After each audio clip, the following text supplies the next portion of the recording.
Assalamualaikum warahmatullahi wabarakatuh. Perkenalkan, nama saya Deka Yuliana Audia, NPM 5021244. Mata kuliah Telaah Kurikulum, dosen pengampu Bapak Tio Gusti Satria Magister Pendidikan. Dalam pertemuan kelima ini, saya akan membahas tentang pengembangan kurikulum 2013, kurikulum darurat, kurikulum merdeka atau KURMA. A. Dasar pertimbangan kurikulum 2013, darurat dan merdeka.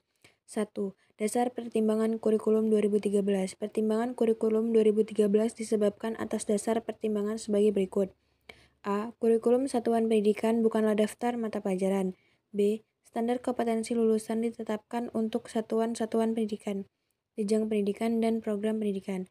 C. Model kurikulum berbasis kompetensi ditandai oleh pengembangan kompetensi berupa sikap, pengetahuan, keterampilan berpikir, dan keterampilan psikomotorik yang dikemas dalam berbagai mata pelajaran.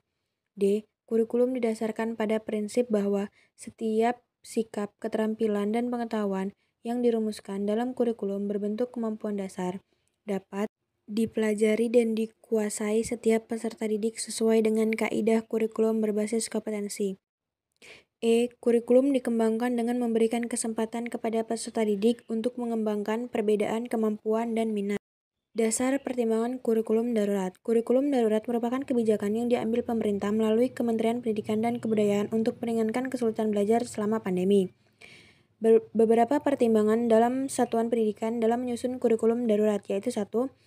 Melakukan modifikasi dan inovasi KTSP sesuai kondisi dalam struktur kurikulum, beban belajar, strategi pembelajaran, penilaian hasil belajar.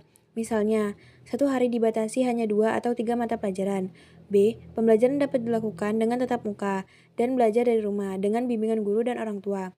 C. Belajar dari rumah tidak harus memenuhi tuntutan kompetensi KI, KD pada kurikulum, tetapi akan lebih ditekankan pada pengembangan karakter, akhlak mulia, ubudiyah, kemandirian, dan kesalehan sosial lainnya. Kurikulum darurat hanya diterapkan pada masa darurat. Bila kondisi sudah normal, maka kegiatan pembelajaran harus kembali dilaksanakan secara normal, seperti biasanya. Dasar pertimbangan kurikulum merdeka atau KURMA. Menteri Pendidikan, Kebudayaan, Riset, dan Teknologi atau Mendikbud-Ristek Nadine Anwar Makarim meluncurkan kurikulum merdeka pada 11 Februari 2022 secara daring. Ia mengatakan kurikulum merdeka ini merupakan kurikulum yang jauh lebih ringkas, sederhana, dan fleksibel untuk bisa mendukung learning loss recovery akibat pandemi COVID-19. Selain itu, melalui kurikulum merdeka juga mengejar ketertinggalan pendidikan Indonesia dari negara-negara lain. B. Rasiologis pengembangan kurikulum 2013 darurat dan kurikulum merdeka. 1. Rasiologis kurikulum 2013. Rasiologis pengembangan kurikulum 2013 dikembangkan berdasarkan faktor-faktor sebagai berikut. A. Tantangan internal, antara lain terkait dengan kondisi pendidikan dikaitkan dengan tuntutan pendidikan yang mengacu pada 8 standar nasional pendidikan yang meliputi standar isi, standar proses, standar kompetensi lulusan, standar pendidik, dan tenaga kependidikan, standar sarana dan prasarana, standar pengelolaan, standar pembiayaan, dan standar penilaian pendidikan. B.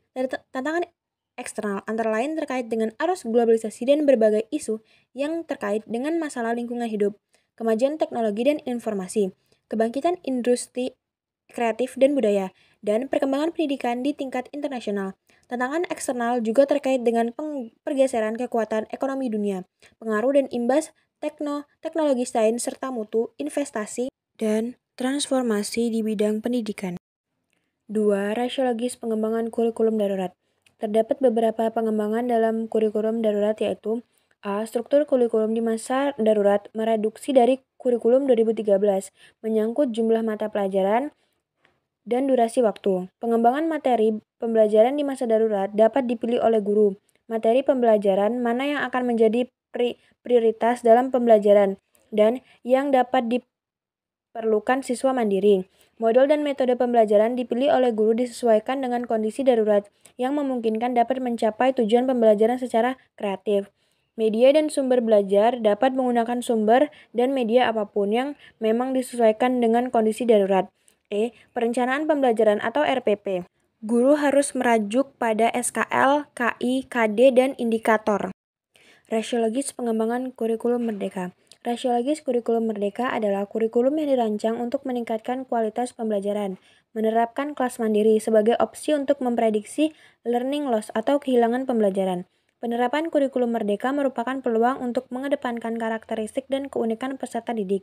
Terdapat beberapa hal yang menjadi pembeda, di antaranya pencapaian profil pelajar Pancasila, observasi awal untuk melakukan diagnostik, kondisi peserta didik, penggunaan desain pembelajaran yang adaptif, dan metode pembelajaran yang disesuaikan dengan karakteristik peserta didik serta lainnya. Baiklah, itulah materi yang dapat saya sampaikan. Jika ada salah kata dan salah pengucapan, saya mohon maaf. Kepada Allah, saya mohon ampun. Wassalamualaikum warahmatullahi wabarakatuh. Terima kasih.